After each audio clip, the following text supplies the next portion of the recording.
Hello everyone, my name is Alexa Arce, and I am doing my presentation on the foreign interference in U.S. elections.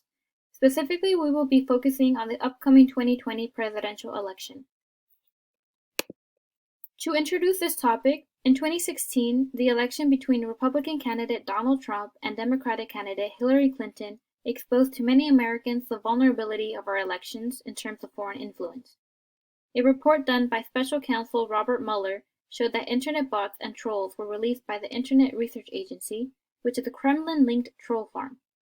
This agency was tasked to generate millions of automated accounts on various social media platforms, mainly Facebook and Twitter, that attempted to boost Donald Trump and disparage Hillary Clinton.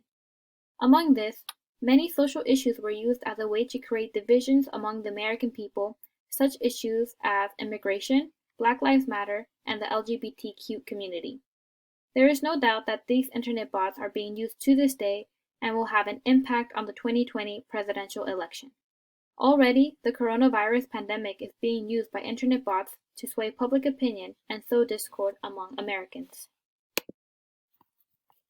In 2016, Russia was found to be behind the troll farms that influenced the election. The bots found throughout social media today have not been linked to a specific enemy country, but Russia and China have shown to possibly benefit from damaging the United States' image and capabilities in the world. Research on bots done by the Carnegie Mellon University have found that 45 to 60% of accounts on Twitter that promote false information on the coronavirus are bots. This misinformation ranges from 5G towers are spreading the virus to Democratic politicians have pushed the virus as a way to limit American people's freedoms and rights. This misinformation has started to divide Americans as we witness lockdown protests and early restriction lifts from certain areas of the country. The problem arising from internet bots is that it has proven to be difficult to control the automated accounts. The use of bots has only risen despite social media companies' attempts to identify and remove them. When bots use sensitive issues, such as the coronavirus, to sway public opinion, this undermines our sense of security in American institutions and our ability to elect those for public office. If Americans do not feel confident that their elections are safe and fair, the division amongst them will only grow deeper to eventually weaken democracy in America. Coronavirus is only another issue to add to the list of the many divisions that America is facing today. And bots are only the beginning of the cyber war utilized in today's tech-based society. What is there to do, then, to deal with the rise of internet bots in America? As mentioned before, social media companies do what they can by eliminating any accounts that have exhibited bot-like behavior.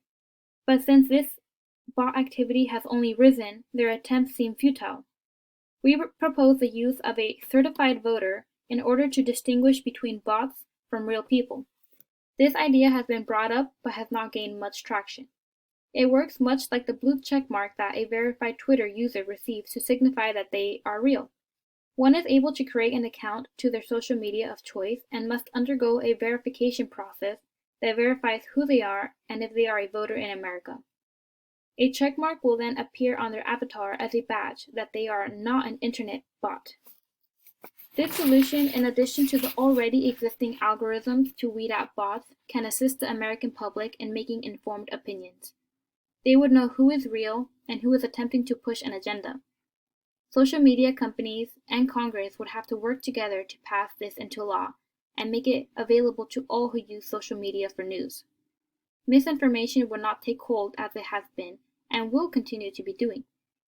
The use of coronavirus pandemic as a divisive topic is just another issue that is creating divisions among the American people, and our elections will continue to be influenced by foreign countries. Since we do not have a means to know what is real and what is not, I would suggest to all on social media to always question the source and the information. Look up multiple sources and make your own opinion. Ask yourself, what narrative might this be pushing? Thank you.